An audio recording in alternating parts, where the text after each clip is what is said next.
Welcome back, guys. If you haven't watched the previous videos, I'm interviewing Tonee Ndung'u, the founder and CEO? No, CIO? it's CIO of CIO Kitabu. of Yes, Kitabu. yeah. People are like, what is that Of mean? Kitabu. And I would love for you to go back and watch the previous video because he broke down what Kitabu is. Very, very interesting. You can rent textbooks and educational material from your iPad or phone or Android. Android. Oh, it's Android. Here's the thing, right? So you're not on Apple? So we're not. I mean, come on, let's be real. Why not? 3% of the market in Kenya uses Apple. Oh, only 3%? Only 3%. You fancy people and me. Okay, as fancy. I don't know. Funny. Very few people use iOS. Okay, that's interesting. Look, okay. here's the thing. Let's be factual. As parents, we are all putting, the ratio of income we spend on education is a bit absurd. It is completely. It's By the way, it's ridiculous. ridiculous. It's painful. Yeah, it's painful. You look at this kind of money and you're like, what kind of school fees is this I'm paying? And you remember your parents did the same thing. Chances are their parents did the same thing. My parents paid 150 shillings a term for me to go to school. Okay, my parents did not pay that much. My parents, that's true. That is a little bit less. No, my parents paid 2,700 shillings a term. But that's still in the 80s. Yeah. 2K in the 80s is a lot of money, right? Well, I went to public school. I didn't go to public school. I went down the road. That was a private school. See, private school. 2,700 for private school. Now, anyway, it's 200,000 for an average school. Yeah. Like just a pick off the mill kind of school. Well, that's a bit higher than average. It is higher than average, but then if you go to a public school, it's free education. So your child who was in a classroom of 27 is now in a classroom of 47. So what are you really learning? Or 60. Two, here's where it gets even messed up. The needs in the work environment and the things kids are learning in school have drifted apart more in this generation than they have in the generations before them, multiplied. You could have been a pilot and figured, you know what, I'm going to be able to fly a plane at some point in the 90s. Now, most planes being built fly themselves. Most cars being built will be driving themselves. Yeah. Like the very basic jobs. Yeah. We're talking about the medical industry, for example. Before, we would have to deal with patients who are sick. Now, we're trying to edit the DNA from babies so that they never get sick.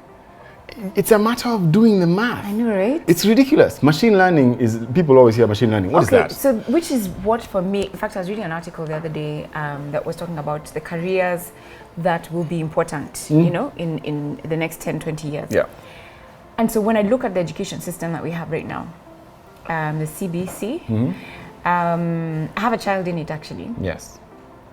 And we were having a conversation around the differences between CBC and 844. And it's huge. When you look at the objectives and what the child is supposed to be able to do at the end of the term or at the end of the year, and how they're learning in terms of how it's sensorial. Yes. You know, there's touching, there's feeling, there's listening, there's song involved, it's repetitive, so that you do it in different. You read about it, you actually do it. You know, you have projects, you cut up stuff and stick. So because that it's based on competency. It's based on It's not competency. based on curriculum. Which makes a lot of sense. So for a curriculum like that, with Kitabu, and for children who are good question in Lodwa, so which is why we did what we did. Okay. Digital education does this. You take all the books that you need for CBC, put them on an app. That app is on Android. It can be on your mobile phone, it can be on your tablet, it can be on an Android television. And what you do is, when you open the application, you're going to see books, audiobooks, videos. Pick what you want, download it onto your device, it stays on your device, and then rent it for a day, a week, a month, or a school term, depending on when you need it. And use mobile money to credit your wallet on that device. What are we trying to do? We're solving 3 problems. Number 1 is access. Books are physical. I know. That's hard. If I leave it at home, even if I have it, I leave it at home and at my friend's place, like your nephew or niece was, you're sunk. It doesn't make any sense to make a 7-year-old or 10-year-old carry 1.5 kilograms of textbooks to school and back. Why are we doing that in 2019? Doesn't make any sense. Second one, after access, is affordability.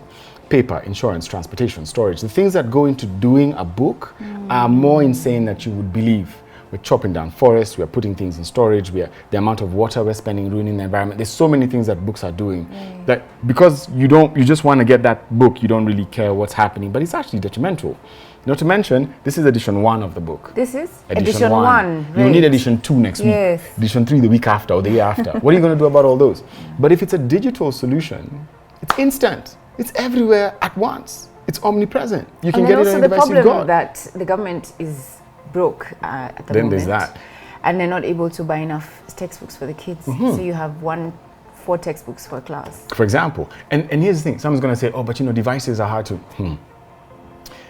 The only thing going faster than devices in Kenya, the only thing that is being bought up more than devices on the electrical scale is medicine. That's the only thing that is outselling devices. That's how high they rank. In where? In Kenya, in terms of purchased goods, is medicine. Do you have statistics? There's statistics that were done. In fact, there's 3 statistics that are interesting. Number 1, here's the best statistic. I really like this one. For every teacher in Kenya, there's 600 devices. For every teacher, there's 600 devices. For every teacher, there's 600 devices. Number 1. Number 2, wow. On the family hierarchy, credit for your mobile phone ranks as high as food. In what way? In every way. Think of a family. You know how you have a family? Then the amount of money you spend on food and the amount of money you spend on airtime. Doesn't mean that they're equal. Oh, you mean it means credit they're as as in important. Airtime. I'm thinking debt. Oh, not debt. Oh, at Moneywise. Yes.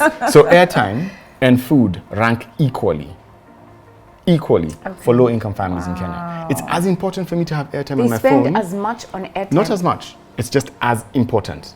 So if I have 50 shillings and my ugali is going to cost 40 shillings, 10 bob is going to go to airtime. Okay. I'd rather miss a meal and have credit most of the times for most people. Because this mobile money has turned into a lifeline for so many people. And you can't ignore that. And the third one, which I find really insane, and this is the one that shocks me completely, is that every child who was born in the digital era,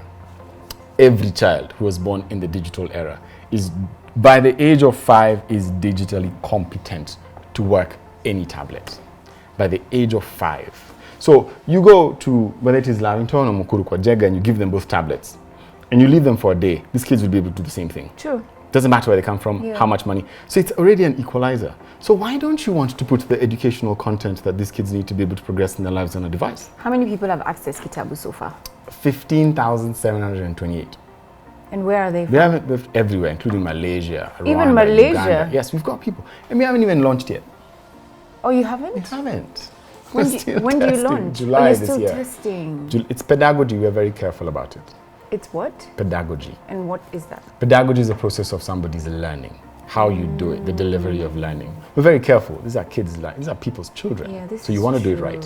So July this year is when we're launching. And then it's not just the textbook that's on Kitabu, right? You've got videos, you've got audio books as well. The way Kitabu works is, we appreciate what you've said. People learn visually, they learn oratorily, they learn experientially, they learn collaboratively. There's different forms of learning. So we have textbooks, we've got audiobooks, we've got videos, we've got complete courses, and we have exams. These are both Kenya National Examination Council exams and exams from different schools. Like that you can papers. test past papers. You can test your cell phone. Yeah. You could do it with your friends, you could do it alone, you could mark each other's papers, that whole collaborative classroom on digital. So it's a social network as well. It is. Why are we doing this? We're doing this because under no circumstances will you ever get to a position where you're trying to solve a problem on your own. You'll have a calculator, you'll have Google. If you don't have internet, you'll have a friend next to you. It's just very difficult for human beings who are social creatures to learn on their own and do things on their own. Okay. So the whole concept of testing somebody on their own kind of doesn't fit the structure of the life we're going into. And that's what Kitabu is trying to solve. India has a solution called Byju's, is used by 13 million people. Wow. Yeah. Indonesia, Vietnam, Singapore, Malaysia has a solution called Ruang Guru that is also used by 10 million people. 10 million? Same thing. We literally are copy-paste of each other. Okay. Africa is the only place that we haven't built something for ourselves. We're still waiting for people from outside to come and give us solutions. Why? No, we're not. Tonee started it. We're not waiting. He's waiting. So, I guess I want to move into just understanding your entrepreneurial journey a little bit more. Oh, wow. You know, like how long you've been at this. How much time do you have? So we're cutting this with you right here. We're doing cuts. This is Rina Hicks, and I'm with Tonee Ndung'u of Kitabu, and he's hosting us in the beautiful offices. If you haven't watched the other videos, watch them. Subscribe so you don't miss out on this amazing story. God bless you. Bye.